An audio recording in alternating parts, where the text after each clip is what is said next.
Yes, guys, welcome back to Chelsea Fan TV. Welcome back to another episode of 5 Things We Learn. As you guys already know, this is the show where we go through all the major talking points of the most recent Chelsea defeat because we never ever win a game. And yeah, we're going to go through all of the topics of today's game, so let us know your thoughts down in the comment section below. Don't forget to like and subscribe to the channel if you haven't done so already. Don't forget to check out my personal channel as well in the description below. And we lost again. Another loss. This time to Real Madrid. So a 2-0 loss on paper isn't necessarily the most embarrassing thing in the world. Like, there's no shame in losing to Real Madrid. A bit of shame in the performance, though. That was my problem. My problem was not the way we set up, not the game management from the manager. It's just the players. Yesterday was all on the players because I thought we set ourselves well to at least leave that game with a draw. Potentially a win if we handled our transitions better, but we did nothing except fall under a small amount of pressure. Because Real Madrid weren't even at their best. They weren't at their best yesterday. It was like they never really got out of first gear. They amped up the pressure when they felt like they needed to, but they just controlled proceedings.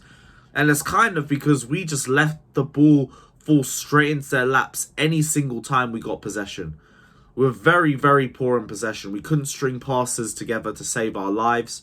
I saw a stat that Chelsea have struggled to connect 5 passes together ever since the start of the year. Let me get the stat up quickly. Yeah, Chelsea are averaging a pass streak of just 5 passes before losing the ball in the opposition's half in 2023. The lowest in many, many years. That's the stat. So glad we sold Jorginho, eh? We could really do with those sideways passes right now, couldn't we?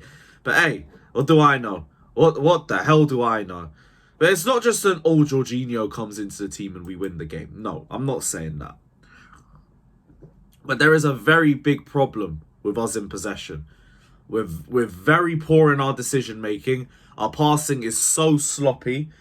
And if any team applies pressure on us, we crumble.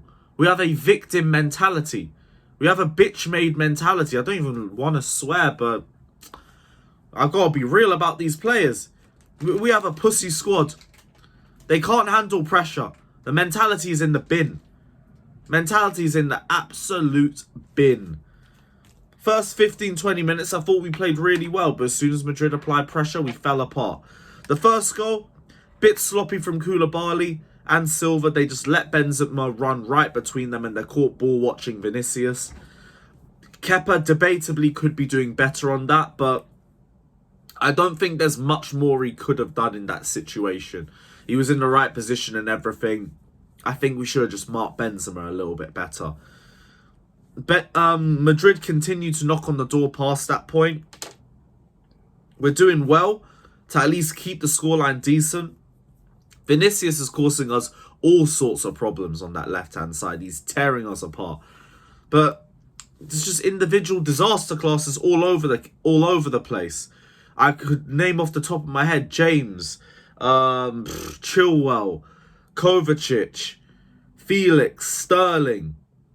All not good enough. Kepa, all not good enough. So my first point is Lampard, he did nothing wrong. He set us up perfectly. We played a back 5. We finally benched Havertz. We were dropping deep and we were trying to hit them on transition. The game plan made sense. And it looked like we were planning to bring on Mudryk and Havertz on in the second half. And I thought they would have been good options off the bench for us too. Havertz is always good for us off the bench. Mudryk against tired legs would have been brilliant for us, especially if Madrid were building in confidence. But yeah, Lampard didn't do anything wrong. It was all the issues of the players. The reason why we weren't even able to bring Mudryk off the bench is because of the Chilwell red. And that was my second point. Chilwell and Cucurella both let us down in that situation. Chilwell was poor before the red card. Don't let anyone try and pretend that Chilwell had an okay game and it was just an unlucky red card that he was forced to make. No, he was poor all game and he wasn't forced to make that decision. He was put into a bad position by Cucurella because he dropped forward. He opened up space in the defensive line. He couldn't track back Rodrigo. But Chilwell shouldn't be challenging like that. It's an easy red, especially as the last man. You either gotta, I don't know, try and make a game-breaking tackle and just hope you get the ball, or you have to leave it to Kepa and hope and pray. I don't blame him for not having confidence in Kepa. I don't blame him. I don't have confidence in Kepa either. It is what it is. But he shouldn't have reacted like that. Shouldn't have reacted like that. It was such an easy decision, and it didn't just kill the game off for us, it killed the tie. It means that our substitutions now had to rectify that decision. We now had to bring on another centre-back. What else? It meant that we couldn't bring on Madrid, so we couldn't try to hit them on transition. Now, we were just playing for damage control at 1-0. That Chilwell red card killed the whole tie. Not even the game. Going forward anyway, we struggled.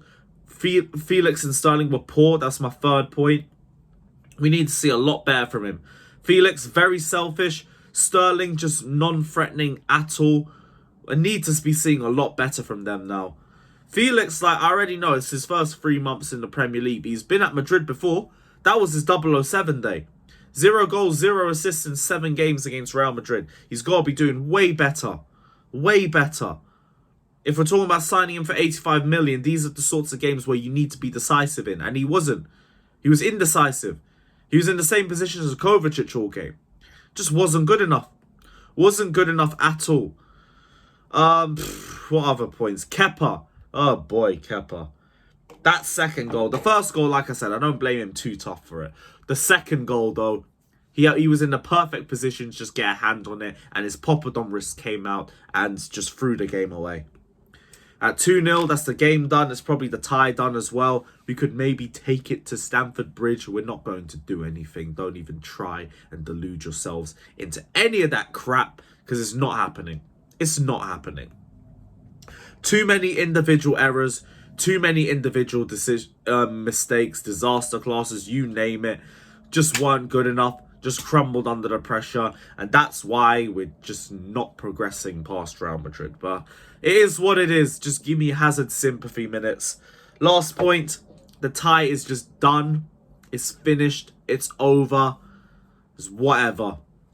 Just go down with a bit of dignity at the bridge. Don't let them smack 5 in our net. Don't let them smack 3 in our net. I don't know what we do though. Brighton is next. Brighton is next. I cannot wait for Brighton Munich. Well, we're going to treat them like Brighton Munich. We will never reach 40 points. Never reach 40 points. I swear down. I don't know when we're going to reach that barometer, but I don't know. Same crap every week. But guys, I'm going to go lie down in a dark room somewhere and just try and dream of a summer without football. But yeah, until then, big up everybody just locked in. Like, subscribe, and as always, up the Chels.